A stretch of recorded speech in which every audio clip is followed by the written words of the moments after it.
has 911 texting capabilities. You can text to 911. There are also resources in effect for our schools to help expedite the police response time. Anything at all to help. For example, Suffolk County offers a RAVE app to schools, free of charge.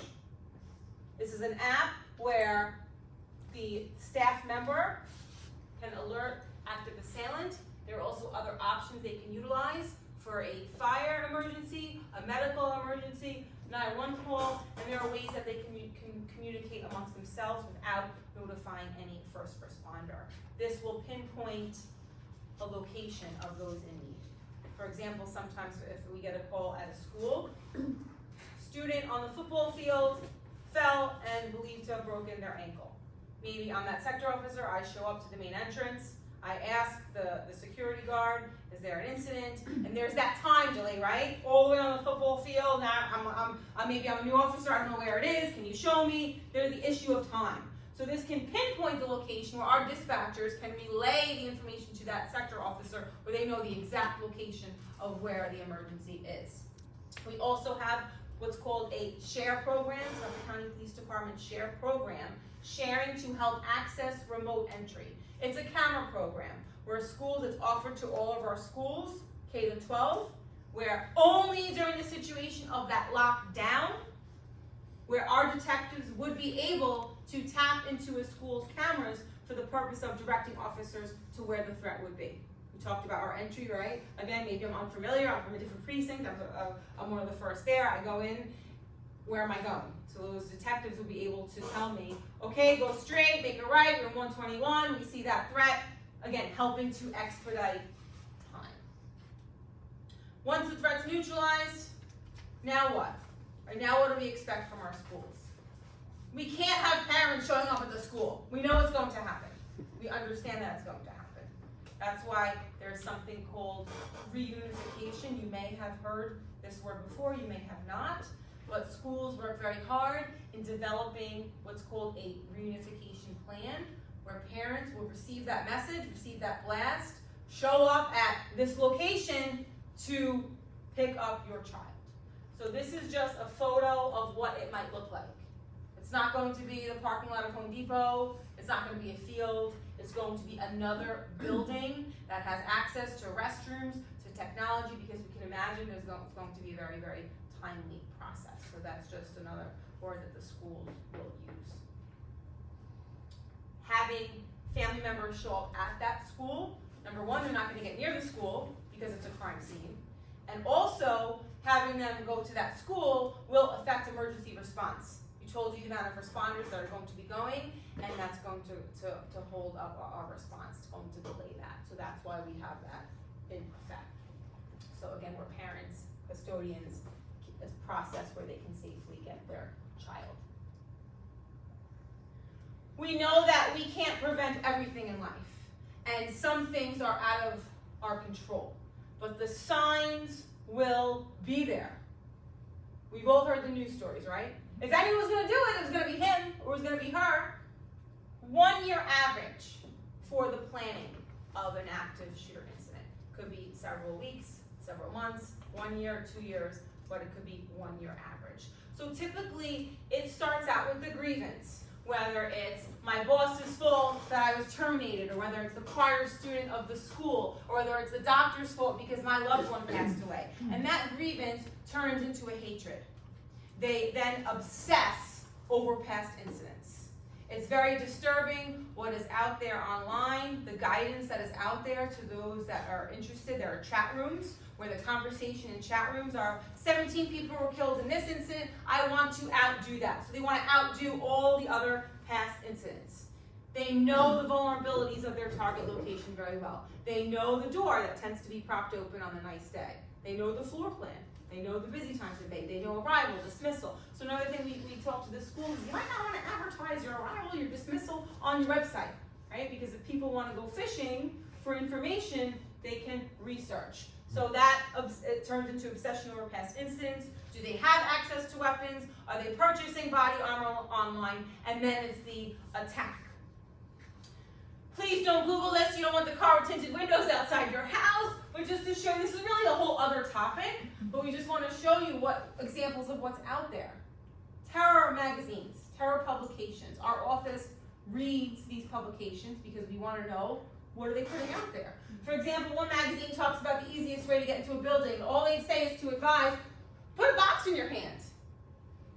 Chances are very simple, right? I mean, if you think about it, okay, it makes sense. What might people do if they see someone struggling at the door with a box in their hand?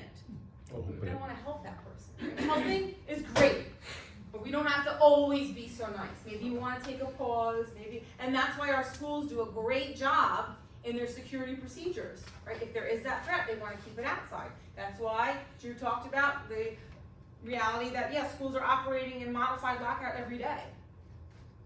No one can just walk freely into a school building. We want to keep that threat outside. So, yes, just examples of some material that is out there. We have terror groups, we have white supremacists, we have anti-government radicals, and we have people in crisis. So typically, something happened in their life. There's a crisis incident and plan. Behavioral threat assessment teams. It's something that New York State is not mandating for our schools. It's strongly suggested that our schools develop what's called these threat teams. Approximately 18 states are mandated to have these teams right now. New York is not one of them. But there are teams in place. Now, schools do this already, where they do meet regularly, they do address incidents of concern. This is more of a formalized process, and this does not focus on the discipline. This is more of getting that person resources to help them and to maybe follow that concern. For example, that Parkland attacker, he was concerned for that school district at a very, very, very young age. So we have that student of concern, maybe they did something concerned that's in 2nd grade, and now they stay continuously in the school district, now they're in 9th grade, incidents keep escalating, so it's a good way when we talk about prevention. So that's something new that our schools are working on. This is our anonymous Crime Stoppers that we spoke of, that if you have that information about that individual, we want it. We ask you to please give it to us. This information here is 100% anonymous when you call this 220 tips line. We cannot dump that line, meaning get every number that called it. We're not allowed. It is 100% anonymous. You call there and you say, hey, I see Johnny Jones is having a bad day. I work with him. His anger keeps getting progressively worse over these last few months. We can go to that individual's house. We can speak to them. We can see if he has a psychological need to bring him to the emergency room. We'll do a weapons check to see if he has any weapons registered to him. If we can get in the house and do further, we will. But the beginning of it is somebody calling and giving us that information that we could go over there and start that process, right? Start that ball rolling. The idea of someone waking up on a Monday morning and becoming an active shooter doesn't happen. It's a process, and that process goes, and during that time, someone's going to know, or somebody's going to notice what is happening. We talk about leakage. Leakage is information about an event that is shared with people prior to the event happening. Leakage is individuals talking about it. I'm in school, I start writing my paper, and my one paper speaks about it, my second paper speaks about it, and here's my leakage. Here's my leakage. And my history teacher, my English teacher gets it. She says, hey, no good. She pumps it up to the dean of students, who gives it to the AP, who gives it to the principal, and now we have the PD involved and we keep that ball rolling, right? We want that information. By having that information, that leakage, we can stop school attacks from occurring. As we see in the bottom bullet point, 100% of school attacks, the leakage was there. It was sent out. We just gotta glean it, right? We gotta glean that information and then take action. And if you guys continue to work with your school district administrators, as well as the police officers from the precinct in which you're working, under Alicia and I, we can stop that. Because collectively, if we work together for the same common goal, which we do, we can prevent a lot of this from happening. The Suffolk County Police Department has a strict procedure that we follow when we do receive those calls of school threats, which are 7th precinct. If it happens in this precinct, they will be the ones handling that. They work very hard. It's a lengthy process to investigate that threat, credible, non-credible, and they work closely, as we mentioned, with the schools, but we do have a process that we follow. Questions for us? What if questions, random questions, things that may have confused you, things that you would like to speak more about, anything you'd like to share, we're happy to answer. You guys talk about prevention, and that's great. What do other countries do to prevent it better than us? So we don't see this in Europe, right? We don't see this active shooter the way it is here in other countries. What they're doing different than us, I don't know. I don't work there. I couldn't tell you. I don't have that fact-based information, so I don't want to even guess and say what they're doing and what not.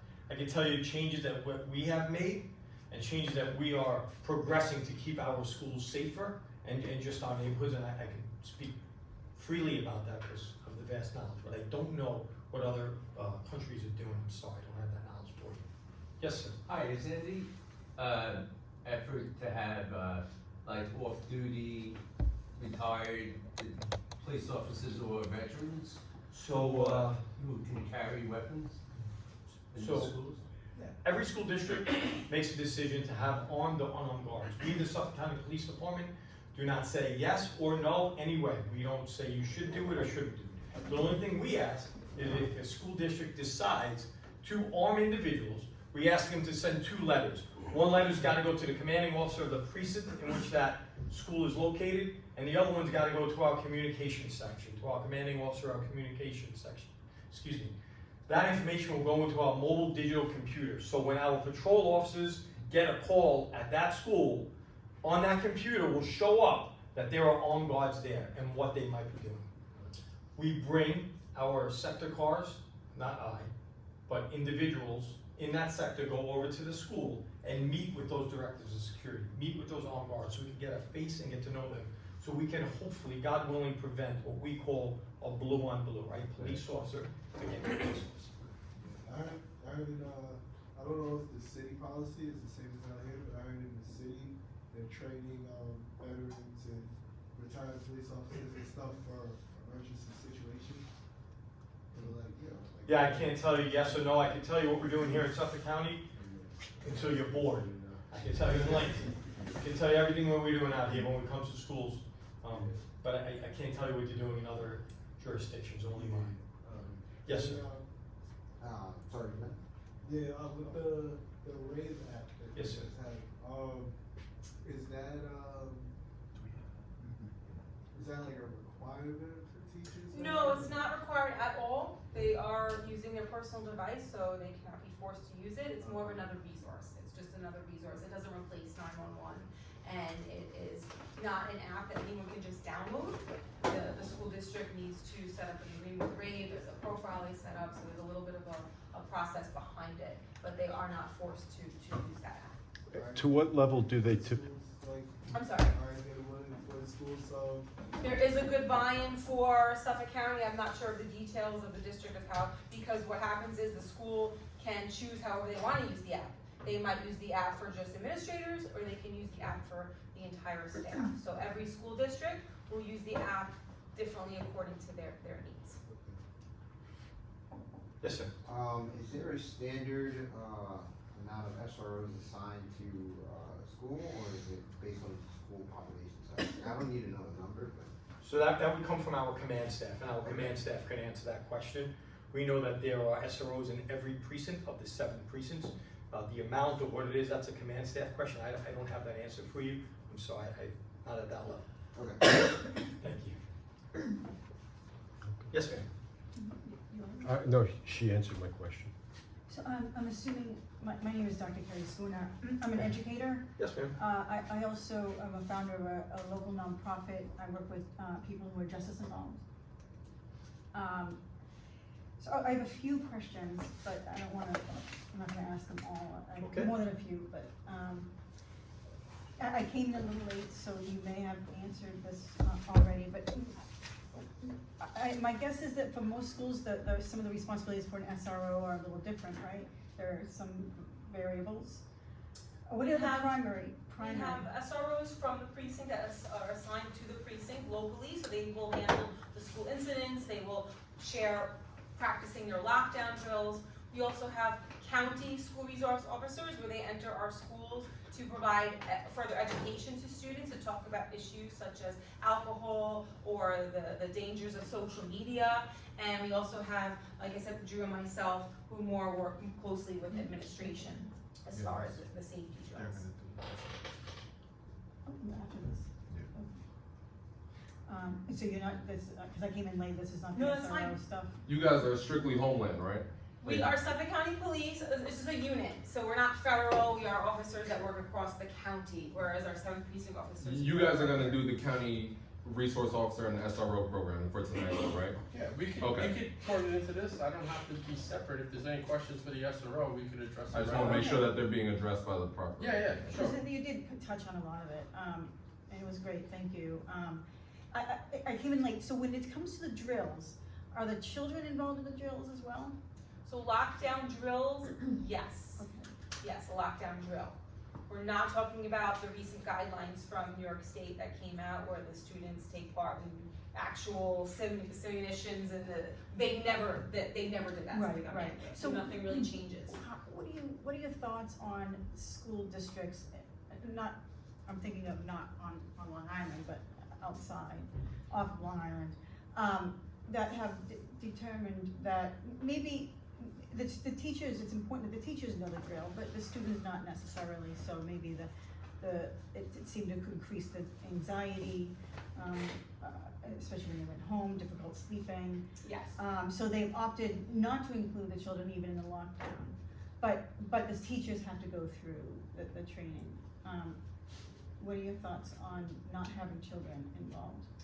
It's important for all students to gain those life skills. It really is a life skill. There are situations where students might not be with an adult at that time, and they, chances are, might have to make that call on their own. For example, with my own children, they're younger, but when we go to the movies, the first question I ask when we sit down is, where's the closest exit?